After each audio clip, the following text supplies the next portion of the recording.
اللہ تعالیٰ سورہ اعراف میں کہتے ہیں آیت نمبر 180 میں، یہ اسماء الحسنہ کی ایک پیٹ آیا ہے. ٹھیک ہے. اللہ تعالیٰ کہتے ہیں وَلِلَّهِ الْأَسْمَاءُ الْحُسْنَى کہ بے شک سارے نام جو ہیں وہ اللہ تعالیٰ کے پیارے نام ہیں. یعنی کہ the meaning of the ayah is فَادْعُوهُ بِهَا، تو انہی کے ساتھ اللہ تعالیٰ کو پکارو، call upon him with those beautiful names. تو اور پھر ایک بڑی مشہور حدیث بھی ہے، بلکہ حدیث بتاتے ہوئے ساتھ میں کویسچن بھی کر لیتا ہوں آپ سے. سمر ہالیڈیز چل رہی ہیں نا، تو بڑے عرصے سے بچوں سے سوال نہیں پوچھا. عبدالعلیم بھائی، ایک ٹینجنٹ میں کویسچن ہے آپ سے، کیا اللہ تعالیٰ کے 99 نیمز ہی ہیں صرف؟ نہیں. دیکھ لیں، اتنے کانفیڈنس کے ساتھ انکار کر دیا آپ نے. چلیں جواب دینا. کیونکہ وہ ایک حدیث ہے نا، آئی تھنک تہجد کی دعا ہے جس میں آپ جو آپ صلی اللہ علیہ وسلم تہجد اٹھا کرتے تھے اس میں مانگتے تھے، اس میں ایک لائن اس طرح بھی تھی کہ اللہ وہ تمام نام، ایک تو وہ نام ہے جو آپ نے ہم پہ ریویل کر دیے، اور ایک کچھ آپ کے وہ نام ہے جو آپ نے ریویل نہیں کیے جو صرف آپ کو ہی پتہ ہے. تو آئی بلیو کہ 99 نیمز نہیں، اللہ کے اس سے زیادہ نام ہیں. تو ہر وہ نام جو تو نے اپنے لیے او پسند کیا، استغفرت به فی علم الغیب، ہر وہ نام جو کہ آپ نے اپنے پاس علم غیب میں چھپا کے رکھا. اس کو بتانے کا مقصد یہ ہے، ایک حدیث صحیح حدیث ہے کہ جس نے 99 نیمز کا احصاء کر لیا. میں نے ترجمہ نہیں کیا، اس کے ترجمہ میں کافی چیزیں ہیں. the word is احصاء، دخل الجنہ، وہ جنت میں جائے گا. the promise of جنہ has been made upon احصاء of 99 names. احصاء، اگر کوئی نوٹس نہیں بنا رہا تو اس کے نوٹس بنا لیں. 5 چیزیں ہیں which cover the meaning of احصاء. نمبر 1، ایمان لے کے آنا کہ اللہ تعالیٰ کے نام ہے. ٹھیک ہے، یہ ہلکی بات نہیں ہے. پہلا پوائنٹ سب سے ہیوی پوائنٹ ہے. Point number 2، memorising them. Point number 3، understanding them. Point number 4، ان کے ساتھ دعائیں کرنا، ان کا واسطہ دینا. ان کا واسطہ.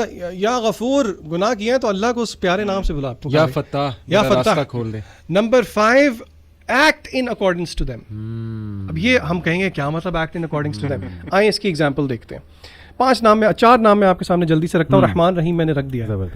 اللہ تعالیٰ کا ایک نام ہے الملک، الملیک بھی آتا ہے، اسی طرح المالک بھی آتا ہے. آپ کو پتہ ہے کہ اس کا میننگ ہے دا اونر، پوزیسر جس کو کہتے ہیں نا. اب کویسچن یہ ہے کہ اللہ تعالیٰ تو المالک ہے، صحیح، لیکن اللہ تعالیٰ کے المالک ہونے سے ایک بندہ مومن کی زندگی میں کیا مینیفیسٹیشن آتی ہے؟ کیا خیال ہے علی بھائی؟ آپ مجھے بتائیں ذرا. سوچیں، عبدالعلیم بھی سوچیں، آپ بھی سوچیں. آپ کو کیا لگتا ہے؟ میں نے تو لکھا ہی ہوا ہے اپنے سامنے، لیکن آپ کو کیا لگتا ہے؟ آپ سے اگر میں پوچھوں اللہ تعالیٰ المالک ہے، علی بھائی آپ سوچیں کہ آپ کی زندگی میں اس میں ایک پازیٹیو بینیفٹ کیا ملے گا؟ آپ کو کیا لگتا ہے؟ دیکھیں، ایک تو یہ اس طرح سوچا جا سکتا ہے کہ ہر چیز کا مالک اللہ ہے، ملکیت اللہ کی ہے، میری ہے ہی نہیں، تو بندہ ہمبل رہتا ہے. Excellent, excellent. دوسرا جی، یعنی کہ آپ نے بلز آئی ہٹ کیا، یعنی کہ the possessor and the owner of anything in the world is اللہ تعالیٰ. تو یہ ہمیں ایک سینس آف رسپانسبلٹی دیتا ہے کہ جو کچھ ہمارے پاس ہے، پراؤڈ نہ ہو، وہ ہمارا نہیں ہے، ایونچولی وہ اللہ کا ہے. And therefore practical point کیا ہے؟ ایک سینس آف رسپانسبلٹی، ذمہ داری انکلکیٹ. بچے غیر ذمہ دار ہوتے ہیں. آپ سوچیں اگر بچے کو یہ پتا ہو المالک الملک اللہ تعالیٰ ہے، تو اس میں ایک پریکٹیکل مینیفیسٹیشن ذمہ داری ہے. ہر چیز کے ساتھ ذمہ داری، آپ کی پڑھائی کے ساتھ ذمہ داری. یہ ذہن دیا اللہ نے دیا ہے نا، بالکل ٹھیک. تو اس کے ساتھ ذمہ داری. پھر اسی طرح جو کچھ ہمارے پوزیشن میں ہے وہ یہیں کا یہیں رہ جانا. صحیح بات ہے. یعنی کہ اللہ تعالیٰ المالک ہے، ہم فانی ہیں، جی جی، ہم نے چلے جانا ہے، تو ایونچولی یہ ہمیں ڈیتھ کا ریمائنڈر بھی دیتا ہے. صحیح بات. اسی طرح القدوس، صحیح، جس کو پیور اور بلیسڈ بھی جس کا ترجمہ کیا جاتا ہے، اس کی کیا مینیفیسٹیشن ہوگی؟ عبدالعلیم آپ کیا کہتے ہیں؟ Pure and blessed. یعنی کہ آپ پیور، یعنی کہ آپ کو کیا لگتا ہے اگر میں آپ سے اس وقت ہی کویسچن کر لوں، اور یہ ہم اپنے آڈینس کو بتاتے چلیں کہ یہ اس سے پہلے میں نے علی بھائی کو نہیں بتایا تھا کہ ان سے میں پوچھوں گا، نہ ہی عبدالعلیم کو. یعنی کہ میں آپ دکھانا چاہ رہا ہوں کہ اگر آپ تھوڑا سا سوچیں تو بہت مشکل بات نہیں ہے. چیزیں نہیں ہیں. آپ کو کیا لگتا ہے؟ ذیشان میں مجھے یہ لگتا ہے کہ پیور اینڈ جو القدوس ہے نا، بیسیکلی کہ اللہ تعالیٰ جتنی بھی پازیٹیو ایٹریبیوٹس ہیں نا کائنات میں، وہ سارے اللہ تعالیٰ کو آپ کر سکتے ہیں. اللہ تعالیٰ خود بھی کہتے ہیں نا کہ وہ ایک شاید دعا ہے جس میں ہے کہ وَالشَّرُّ لَيْسَ إِلَيْكَ. اللہ جتنا بھی اچھائی ہے، جتنی بھی پیورٹی ہے، that all belongs to you. Excellent. Scholars کہتے ہیں پیورٹی آف ذات ایکولز ٹو پیورٹی آف کلام. یعنی کہ القدوس کی مینیفیسٹیشن کیا ہے؟ جتنے شبہات ہیں وہ سب اس نام سے حل ہوتے ہیں. کیسے بنا؟ پیورٹی آف کلام کا کیا مطلب ہے؟ اگر ایک جگہ اللہ نے قصاص کی بات کر لی ہے تو قصاص از ناٹ ٹائرنی، قصاص is not some thing negative, کیونکہ قصاص اللہ کے کلام میں ہے.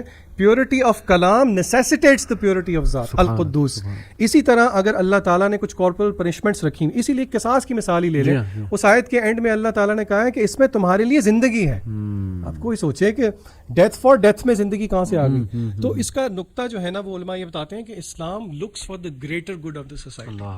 پھر اسی طرح آخری ایک ایگزامپل دیکھ لیتے ہیں. نام تو بہت ہیں لیکن just to make things precise, المہیمن, یہ سورہ حشر میں اینڈ پہ سارے نام آتے ہیں. دا گارڈین, دا واچر, یعنی کہ اللہ تعالیٰ دیکھنے والا ہے, اللہ تعالیٰ گارڈین ہے.